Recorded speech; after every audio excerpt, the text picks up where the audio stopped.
우리 다시 한번 인사하십시다. 잘 오셨습니다. 사랑합니다. 자, 이렇게 합시다. 사랑합니다. 요즘에 이런 인사될 때요, 누가 목사님 뭐 하나 준비했어 호주민을 쑥 넣더니 쑥 빼면서 우리 그렇게 옆 사람과 한번 해볼까요? 자, 손 놓으세요. 호주민이다. 그러면서 내가 좋은 선물 하나 줄게 하면서 시작. 그런데 그 어떤 걸 받는 것보다도 행복했어요. 야, 참 행복하구나. 그렇죠? 사랑한다는 것이 이렇게 좋아요. 자, 우리 한번 따라서 해볼까요? 나는 이런 사람이었다. 이런 지하의 말씀을 증거하려고 합니다. 오늘 말씀 제목을 보면 자칫 오해하실 수 있을 것 같아요.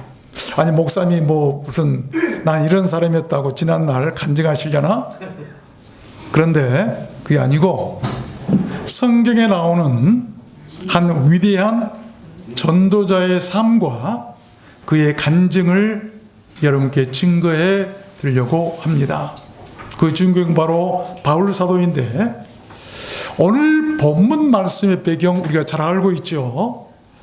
바울 사도가 자기 사역의 때가 얼마 남지 않은 줄 알고, 이제 내가 주를 위해서 순교할 때가 온 것 같구나, 이제 나의 생이 얼마 남지 않는 것 같구나 생각하고 마지막 사역을 위해서 예루살렘으로 올라가게 되는데, 가던 중에 밀레도라고 하는 이 도시에 이르렀어요. 거기에서 머물면서 에베소 교회에 있는 장로들을 불러 청하도록 합니다.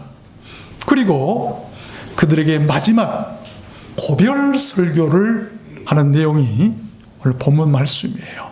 그 내용을 보면 참으로 비장하죠. 22절 보면, 보라, 이제 나는 심령의 매임을 받아 예루살렘으로 가는데 거기서 무슨 일을 만나는지 나는 알지 못하겠다.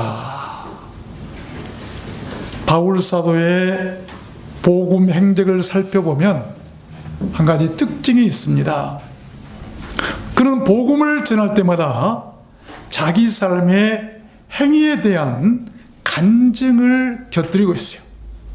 말씀을 증거하고 반드시 그 말씀에 대한 자기 삶을 간증하고 있다고 하는 것이죠.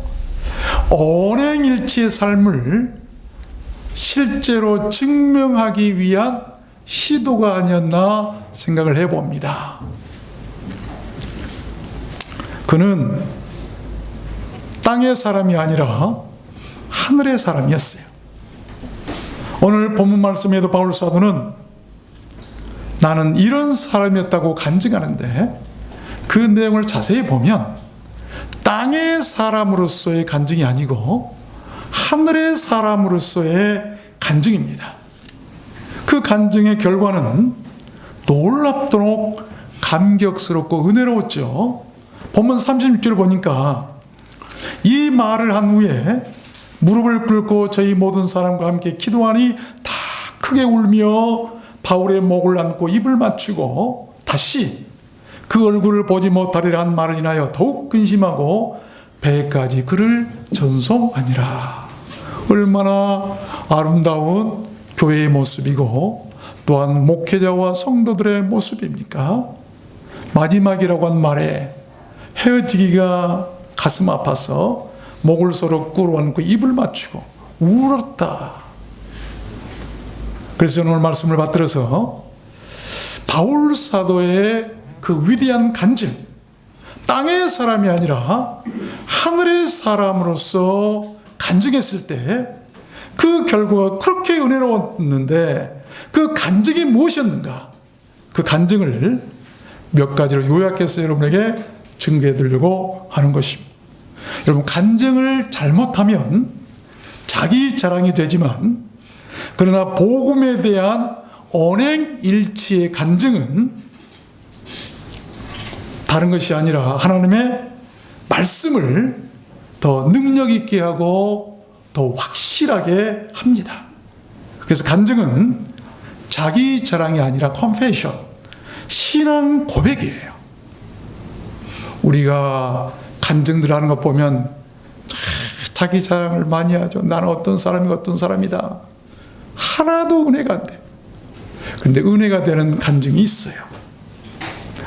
우리들 모두는 바울 사도가 걸었던 그 같은 길 위에 있는 인생들이 아닌가 생각해 봅니다. 오늘 말씀으로 위대한 한 전도자의 모습을 발견하고 그 삶을 발견하고 그 신앙을 발견하고 우리도 그와 같은 길을 가는 하늘의 사람들이 되었으면 좋겠습니다. 그러면 바울이 간증했던 자신은 어떤 사람이었는가?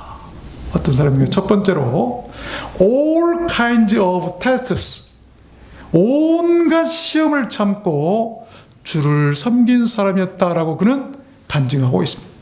하늘의 사람, 구원받은 사람, 하나님의 백성들의 삶이 무엇인가를 간증한 것이죠.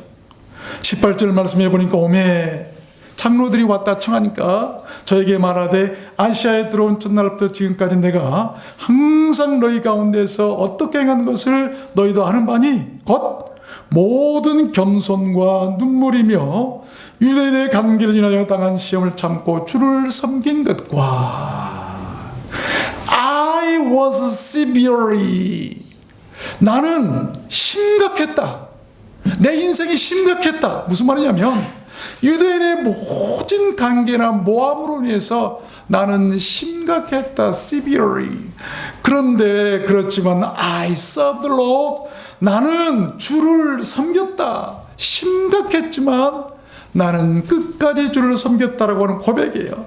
내 모든 겸손한 눈물로 아시아에 들어온 첫날부터 지금까지 너희를 눈물로 섬겼던 것을 너희들이 알고 있지 않느냐? 주님께 대한 참으로 위대한 한 전도자의 언행일치 간증이 아닐 수 없는 것입니다. 여러분, 오늘날 한국교회 타락이 어디서 왔습니까? 말이 다르고 행동이 다르기 때문이에요. 참 조심해야 할 때를 우리가 살고 있지 않나. 속지 마십시오.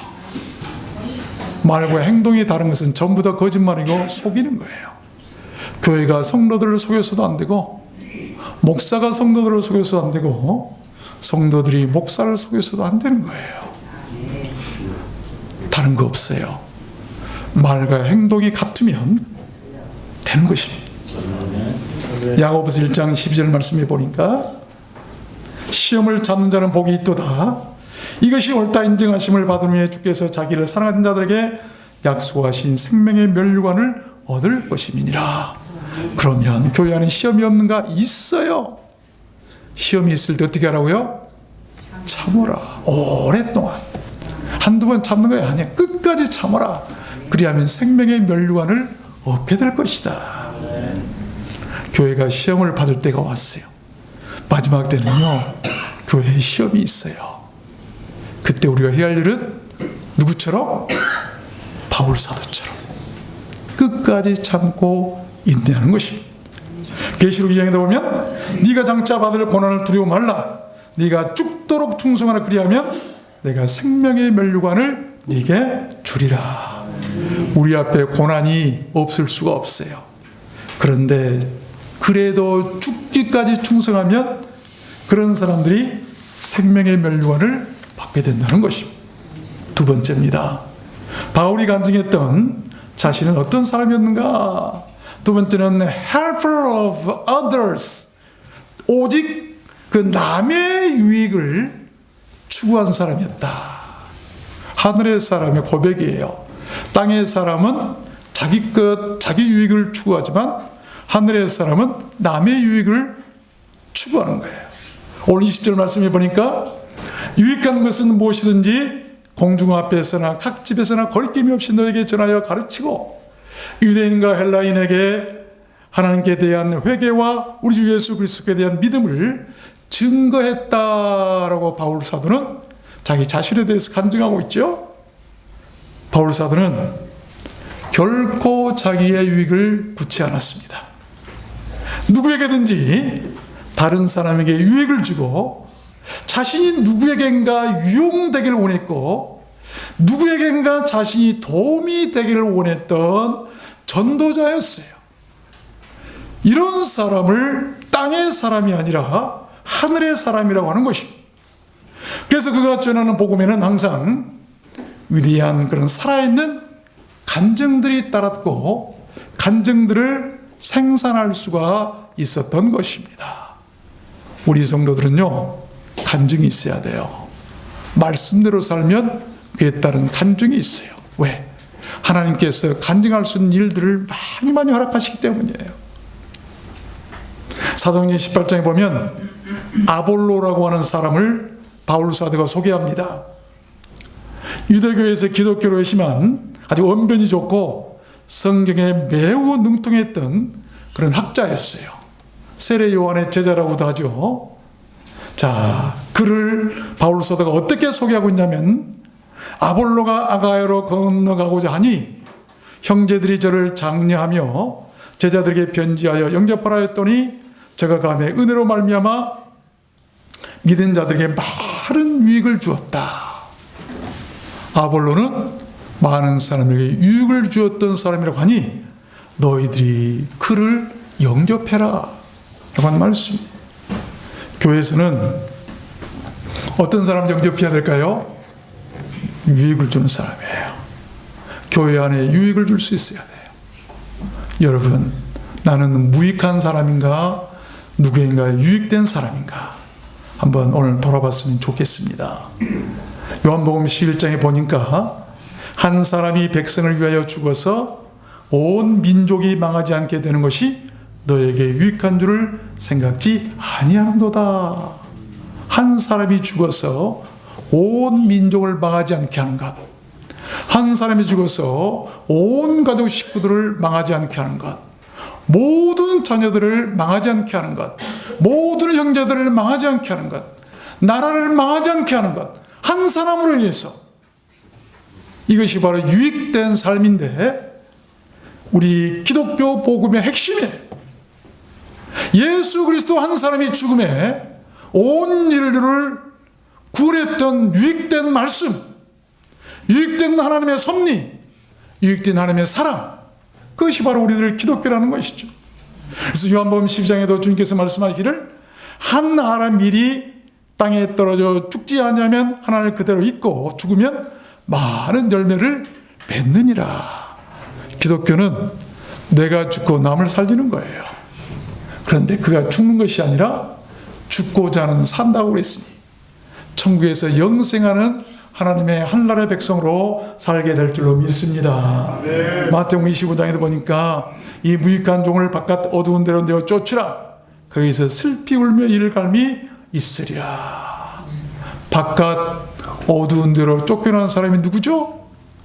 무익한 종들, 유익이 없는 사람들. 나는 우리의 들어왔던 속에 어떤 유익을 줄까 한번 생각해 보았으면 좋겠어요. 고린도전서 10장에도 보니까 누구든지 자기의 유익을 구치 말고 남의 유익을 구하라. 나와 같이 모든 일에 모든 사람을 기쁘게 하여 나의 유익을 구치 아니하고 많은 사람의 유익을 구하여 저희로 구원을 얻게 하라. 여러분, 유익은 다른 거 아니에요. 남의 구원을 얻도록 하기 위한 유익이에요. 그러므로 다른 유익이 아니에요. 나의 행함이나 나의 말로 나의 신앙으로 누군가를 구원을 얻도록 하는 것, 이것이 최고의 유익이에요. 내가 주는 유익으로 남이 구원받는다고 한다면 이처럼 큰 사랑이 있을까요? 유명한 케네디 연설을 저는 참 좋아하는 구절이 하나 있어요. 국가가 나를 위해 무엇을 해주기 바라기보다는 내가 국가를 위해서 무엇을 할 것인가를 먼저 생각하라. 위대한 연설이에요. 온 미국 국민들의 마음을 흔들어 놨던 연설이에요. 우리는 누군가 나를 위해서 뭘 해주길 바라지만, 나를 알아주길 바라지만 그 전에 내가 먼저 누군가를 알아줘야 돼. 교회가 왜 나를 안 알아주는가? 교회가 왜 나를 사랑해 주지 않냐는가? 나를 무시하는가? 그렇게 생각하지 말고 먼저 내가 교회를 위해서 무엇을 할 것인가 생각해라. 하나님, 왜 내게는 기도 응답이 없고 왜 내게는 축복하지 않습니까? 라고 하지 마시고 먼저 내가 하나님을 위해서 무엇으로 기쁘게 할까? 내가 하나님을 위해서 무엇을 할까? 라고 한번 생각해 보세요. 하나님께서는 구하지 않는 것도 알아서 척척 주실 줄로 믿습니다. 이것이 바로 남의 유익을 구하는 하늘나라 사람들의 삶의 모습이에요. 세 번째입니다. 바울이 간증했던 자신은 어떤 사람이었는가? 세 번째는 미션, 사명을 생명보다 귀하게 여긴 사람이었다고 그는 지금 자신을 간증하고 있어요. 사명 23절 보니까 오직 성령이 각성해서 내게 증거하여 결박과 환난이 나를 기다린다 하시나 나의 달려갈 길과 주 예수께 받은 사명 곧 하나님의 은혜의 복음 증거하는 일을 마치려 하면은 나의 생명을 조금 더 귀한 것으로 여기지 아니하노라. 여기 보니까 prison and hardship, 감옥이 앞에 기다리고 있고 가혹한 그런 운명이 내 앞에 가로막혀 있다 할지라도 나는 그 길을 피하지 않고 나의 달려갈 길을 레이스하겠다. 내 생명은 조금 더 귀한 것으로 여기지 않겠다. 얼마나 위대한 고백입니까? 바울 사도가 예수께 받은 사명은 다른 거 아니었어요. 하나님의 은혜의 복음을 전하는 것이었습니다. 바울 사도는 자신이 주 예수께 받은 그 사명을 태스크로 표현해요. 태스크라는 이 말은 이 힘든 일이나 결코 쉽지 않은 혹사를 당하고 과중한 부담이 있는 그런 일을 말해요. 여러분, 하나님께서 내게 좋은 일, 복을 주시고 내게 남들이 부러워할 만한 일을 주신 것 우리가 감사할 수도 있겠지만 그러나 바울 사도는 정반대해서 오히려 과중한, 남이 할 수 없는 내 목숨과도 바쳐야 할 그 일을 자신에게 주셨음에 대해 감사했던 거예요. 그래서 그는 바로 하늘나라 사람으로, 하늘의 사람으로 인정받을 수가 있었던 것입니다.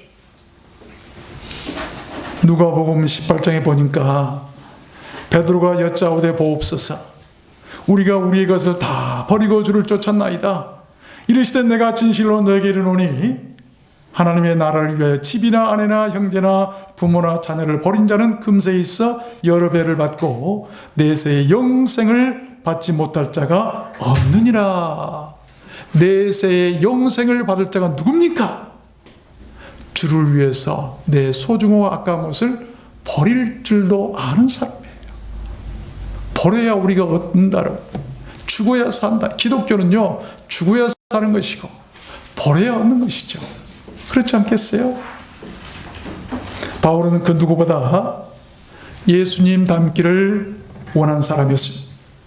예수님처럼 살기를 원했고 예수님처럼 되기를 원했던 사람이에요. 그의 목표는, 그의 삶의 목표는 오직 예수님께서 생명을 아끼지 않으시고 인류 구원을 위해 죽으셨던 것처럼 자기 자신도 많은 사람을 위해 자기 생명까지 귀하게 여기지 않고 주기를 원했던 것입니다. 그것이 인류를 구원한 일이고 사명의 길이기 때문 아니었겠습니까? 이것이 우리 기독교의 사명이에요. 네 번째입니다. 바울이 간증했던 자신은 어떤 사람이었는가? 네 번째는 everyone's blood, 모든 사람의 피에 대해서 자신은 깨끗한 사람이다 라고 간증하고 있습니다. 25절 말씀해 보니까 보라, 내가 너희 중에 왕래하며 하나님 나라를 전파했으나 지금은 너희가 다 내 얼굴을 다시 보지 못할 줄로 아노라. 그러므로 오늘 너에게 증가하노니 모든 사람의 피에 대하여 내가 깨끗하니 이는 내가 꺼리지 않고 하나님의 뜻을 다 너에게 전하였음이니라. 여러분, 여기 모든 사람의 피에 대해서 나는 깨끗한 사람이다. 그 모든 사람의 피가 뭡니까? 그 사람들의 생명이고 구원받지 못하고 장차 죄에 대한 억울한 형벌을 얘기하고 있습니다. 바울 사도는 그런 사람들 중에 왕래하면서 하나님의 나라를 전파했고 꺼리지 않고 하나님의 뜻을 다 증거했으니 나는 그런 사람들이 장차 예수 믿지 않고 그들이 죽어서 멸망받고 지옥 갈 만한 그들의 핏값에 대한 책임이 없다라고 하는 고백이에요. 중요한 고백입니다.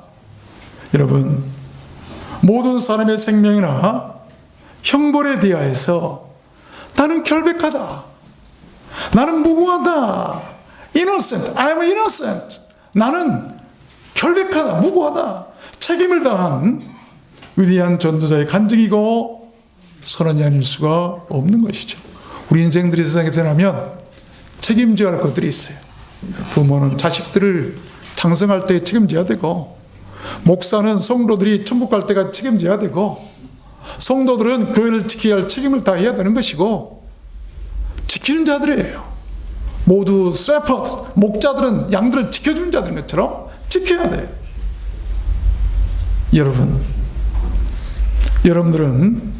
여러분들께 맡겨주신 그 사람들에 대해서 책임을 다 하셨고 그 책임을 면할 만한 그런 사람들이십니까? 모든 사람의 그 생명을 우리는 소중히 볼 수 있어야 돼요. 에스겔서 30장 27절에 보니까 이런 말씀이 있어요. 이 말씀을 붙들고 묵상하면서 얼마나 마음이 아팠는지 몰라요. 자신을 돌아보고 통회했습니다. 그 앞에 거치는 것을 두면 그가 죽을지니 이는 네가 그를 깨우치지 아니하나이다. 그가 그 죄 중에서 죽으려니와 그 핏값은 내가 네 손에서 찾으리라.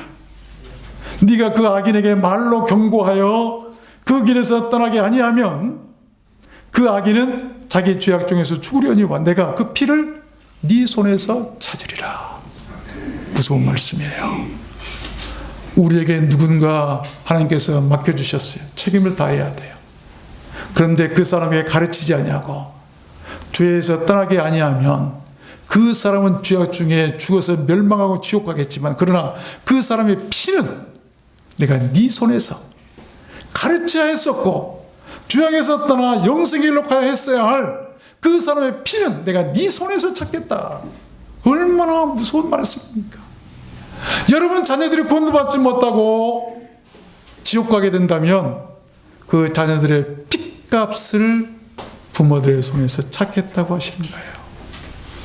이것이 바로 우리가 모든 사람의 피에 대해서 깨끗해야 할 이유입니다. 바울 사도는 그것을 얘기하고 있는 거예요. 하나님께서 내게 맡겨주신 모든 사람들에게 내가 오면 가면서 쉼없이 하나님의 나라를 선포했고 가르쳤고 하나님의 뜻을 전하고 가르쳤다. 그러니 내가 해야 할 일을 다 했으므로 나는 그 사람들의 피에 대해서 깨끗하다라고 한 말이에요. 여러분, 그런 믿음의 자신들이 있으십니까? 우리 믿는 자들 정신 차려야 돼요. 아무렇게나 신앙생활 하다가 천국 갈 것 같으십니까? 여러분, 우리가 어디서 볼 수 있냐면 소돔과 고모라던 그 큰 성에 하나님께서 불로 멸망시키려고 할 때 의인을 찾습니다. 몇 명이 없었어요? 10사람이 없어서 불에 타버렸어요. 성이 얼마 안 돼요. 구원받을 사람들 그리 많지 않습니다. 우리가 아무렇게나 신앙생활에서는 안 되는 거예요. 여러분, 오늘 말씀에서 모든 사람의 피에 대해서 나는 깨끗한 사람이다. 이런 사람들이 구원받지 않겠어요? 깨끗하기 때문에. 5번째입니다. 바울이 간증했던 자신은 어떤 사람이었는가? 맡은 자들을 염려해서 ask the Lord, 주께 부탁한 사람, 맡은 자들을 주께 부탁했다. 29절 말씀해 보니까 내가 떠난 후에 흉악한 이리가 너에게 들어와서 그 양떼를 아끼지 아니하며 또한 너희 중에서도 제자들을 끌어 자기를 쫓게 하려고 어그러진 삐뚤어지진 맞지 않는 그런 말을 하는 사람들이 일어날 줄을 내가 아노니 그러므로 너희가 일깨어 내가 3년이나 밤낮 쉬지 않고 눈물로 각 사람을 훈계하던 것을 기억하라. 지금 내가 너희를 주와 및 그 은혜의 말씀에 부탁하노니 그 말씀이 너희를 능히 든든히 세우사 거룩하게 하심을 입은 모든 자 가운데 기업이 있게 하시리라. 성도들을 걱정하고 염려해서 누구한테? 주께 부탁한다. 이제 바울 사도는 자기 때가 얼마 남지 않을 알았어요. 자기 사역이 곧 끝나고 그가 순교하게 될 것을 성령이 그 마음에 감동시켜서 알고 있었던 거예요. 내가 너희들 떠난 다음에 이리들이 너희들에게 들어올 것이다. 내가 없으니 이리들이 들어올 텐데 너희들을 내가 어떻게 할까 생각하다 보니까 뭐라고요? 하나님께 부탁하고 은혜의 말씀께 부탁했더니 말씀이 너희들을 든든히 세워줄 것이다. 여러분, 언젠가는 우리가 세상을 다 떠나요. 우리가 만약 세상을 떠날 때 여러분 자녀들을 남겨두시고 떠나면서 어떤 기도를 했으면 좋을까요? 하늘의 사람들은 내가 없을 때 이리들이 너희들에게 달려들 것이다. 우는 사자와 같이 사탄들이 너희들을 모아 치려고 할 것이다. 그러니 내가 너희들을 주님께 부탁한다. 너희들의 영혼을 주님께 부탁한다. 말씀에 부탁한다. 그 하나님의 말씀이 너희들을 든든히 세울 것이다. 이렇게 만약 유언을 하고 부탁하고 가는 사람이라고 한다면 그 사람은 하늘의 사람이에요. 하나님께서 여러분께 맡긴 사람들은 누구입니까? 그들을 위해 무엇을 하고 계신가요? 여러분께서 할 수 없을 때는 주님께 부탁하십시오. 그러면 주님께서 이루십니다. 마지막 6번째, 바울이 간증했던 자신이 어떤 사람이었는가? 이 receiving, 받는 것보다 giving, 주는 것을 더 좋아하는 사람이었어요. 33절에 보면 내가 아무의 은이나 금이나 음봉을 다 아니하였고 너희 하는 바에 이 손으로 나와 내 동행자들 쓰는 것을 당하여 범사에 너에게 모범을 보였노니 곧 이같이 수고하여 약한 사람들을 돕고 또 주 예수의 친히 말씀하신 바 주는 것이 받는 것보다 복이 있다 하심을 기억하여야 할지니라. 바울은 무엇이 복인지를 아는 사람이었어요. 실제로 그는 물질에 청렴했고 누구에게 옷 한 벌 달라고 한 사람이 아니었어요. 모든 것이 그러나 풍족했고 넘쳤다고 그가 간증했죠. 빌립보서에 보면 내게는 모든 것이 있고 풍부한지라. 이 바울 사도는 누구에게 옷 한 벌 탐한 적도 없고 음이나 금이나 탐하지 않았다. 그런데도 하나님께서 나를 풍성하게 하셨고 넘치도록 축복하시더라. 누가복음 6장에도 보면 주라 그리하면 너에게 줄 것이니 곧 후이되어 누르고 흔들어 넘치도록 하여 너에게 안겨주리라. 너희의 헤아리는 그 헤아림으로 너희도 헤아림을 도로 받을 것이니라. 이 헤아림, 메저라는 이 말이 무슨 말이냐면 재밌는 말이에요. 치수나 양, 크기나 넓이를 측정하고 계측할 때 쓰는 말인데 무슨 말이냐면 내가 무엇을 깎으면 하나님도 깎아서 주신다는 말이에요. 그렇죠? 내가 무엇을 깎지 마세요. 무슨 일이든지 예를 들어서 회사에서 사장님은 직원들의 봉급을 깎지 마세요. 하나님께서도 그 회사의 복을 깎아서 주시는 하는 대로. 이것이 바로 뭔고 하면 헤아림이라고 하는 것인데 절대 헤아리지 마세요. 계산하지 마세요. 하나님 일은 계산하지 않고 할 때 하나님께서도 계산하지 않고 주실 줄로 믿습니다. 말씀을 맺겠습니다. 여러분께서는 어떤 간증들이 있으십니까? 우리도 바울 사도처럼 그렇게 오늘 말씀 그 6가지 보석과 같은 바울 사도의 은혜로운 그런 간증들이 있는 사람들이었으면 좋겠습니다. 어쩌면 간증은 사람들의 입술의 열매 없는 나무가 어떻게 되었나요? 마태복음 21장에 길가에서 한 무화과 나무를 보시고 구리로 와서 잎사귀밖에 아무것도 얻지 못하시고 나무에게 이르시되 이제부터 영원토록 네게 열매가 맺지 못하리라 하시니 무화과 나무가 곧 마른지라. 입술의 열매, 입술의 간증, 하나님을 기쁘시게 할 만한, 사람들에게 유익을 줄 만한 간증이 없는 그런 나무들은 열매 없는 무화과 나무 같은 사람. 여러분, 온갖 시험을 참고 주를 섬기는 사람들이 되십시오. 내 유익이 아니라 남의 유익을 추구하고 주께 받은 사명을 내 생명보다 더 소중히 여기고 사람의 피에 대하여 내가 깨끗하고 맡은 자들을 주께 부탁할 수 있고 받는 것보다 주는 것을 더 좋아하는 예수님이나 바울 사도를 닮은 사람들이 되시길 바랍니다. 우리도 언젠가는 사람들 앞에서 나는 이런 사람들이었다고, 나는 이런 사람이었다고 바울 사도처럼 6가지를 고백할 수 있는 그런 우리 행복한 간증자들이 되었으면 좋겠습니다. 우리들 들어왔던 소원교회가 그런 간증으로 가득한 그런 살아있고 건강한 교회가 되고 또한 모든 여러분 성도들이 되었으면 좋겠습니다. 여러분 모두 그렇게 되시기를 주님 이름으로 축원합니다. 우리 찬송할까요?